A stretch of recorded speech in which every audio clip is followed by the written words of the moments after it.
Guys, this is Gabriel from CK Auto Image. Start that over again, that was awful. Hi, this is Gabe from CK Auto Image. We got a 19-inch work wheel here. We're going to dismount a 255-30-19. Made a video on a TSW wheel that we did a while back. This one is a invert mount, so I have to use a special tool that allows us to flip it on its hub, and we grab it by the bolt pattern versus, grabbing it with claws or anything like that, so again, we don't damage your wheel. All of our tools, anything that makes contact with your wheel, we have nylon. We have a nylon guide here to help the tire come around. Same thing, we have a nylon to hold the tire down. It's a big old anchor. And I have a nylon roller to break the bead. So first thing I got to do is break the bead. Stretch tires, so breaking the bead is actually the easiest part. Most of you guys know that a 30 series tire is very, very sensitive. It's very easy to break it and rip it. You don't take your time and do this right.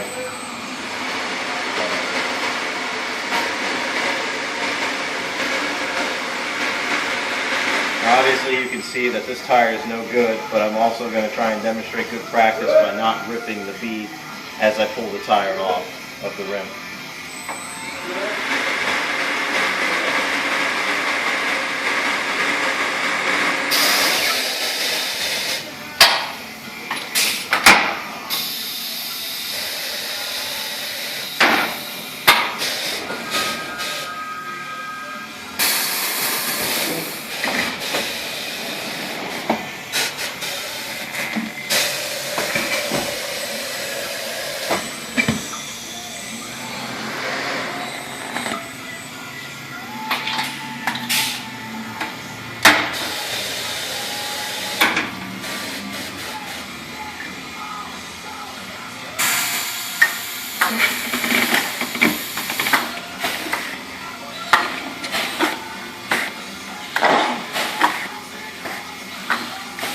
What I'm doing there is I'm giving myself a little ability to pull this tire over the edge here by pushing the rest of the bead down into our recess.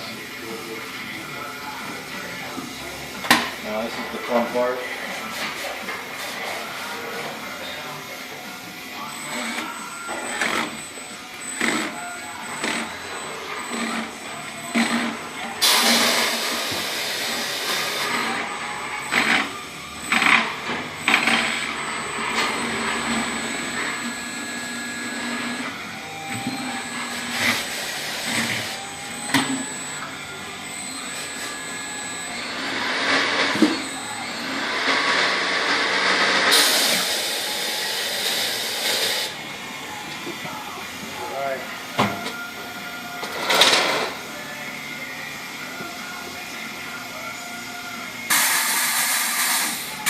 Part two.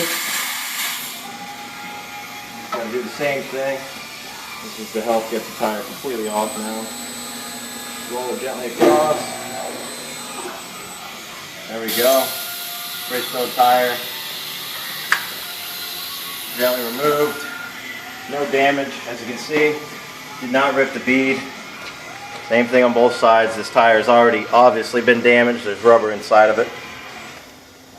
Bridgestone tires do have stiff sidewalls, so normally this would be a pretty difficult operation.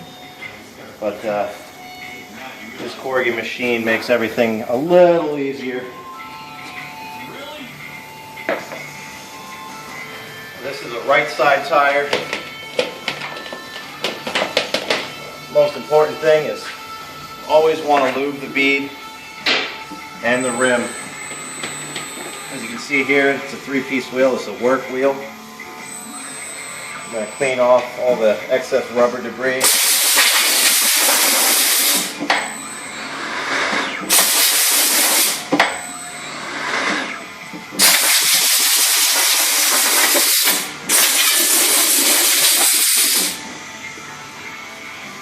The reason why they call these wheels three-piece, you got two barrels. You have a stainless steel barrel and a forged aluminum barrel. It's very strong. Allows for you to easily separate them if you have to replace these wheels. If this part of the wheel is damaged, you can send it out and get a new barrel on the outer. or the inner barrel. Same thing with the outer. And you also have an inner that's held together by bolts. You can see there's a massive bolt pattern across here that holds the center in. Allows easy replacement if anything gets damaged.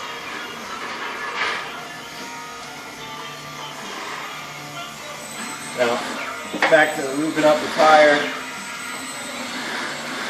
We use Euro paste, no slick tire stuff. I said this before in my last video. This stuff is great. Sticks. You don't have to worry about it running off. Really important though on these kind of tires, 30 series. So lube it up really well.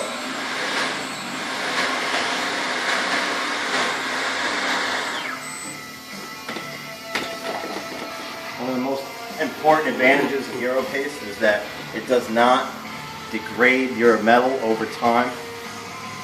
It is non-corrosive, so you can leave a tire on there for longer periods of time without you having to grind down the bead on the rim, clean it up. If you have corrosion or whatnot that makes the tire bead leak.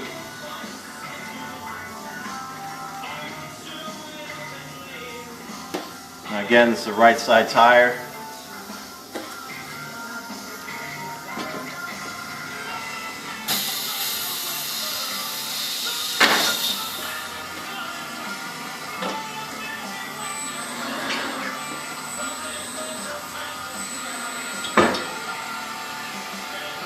First step is easy enough. Next step's a little more difficult.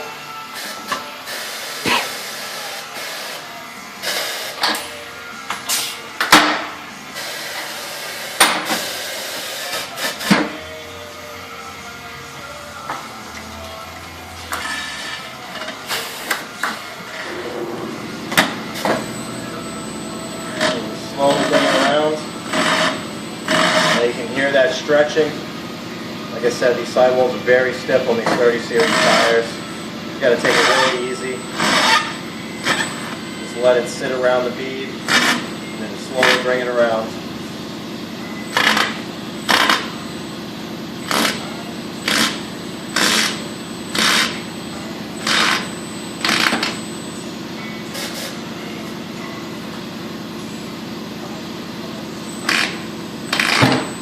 And there you have it. Just about done. Now I just got to put the bead on, the blasting air into it, bring the air pressure to anywhere to 40 to 50 pounds and help set the bead. This tire is going to stretch, so it might actually sit very easily.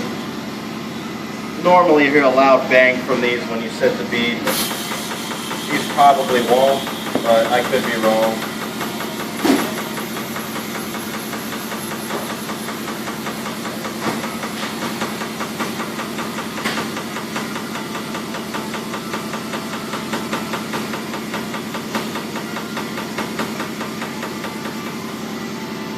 And that's it. 255/30/19 mounted on a work wheel. Now it's ready for balancing.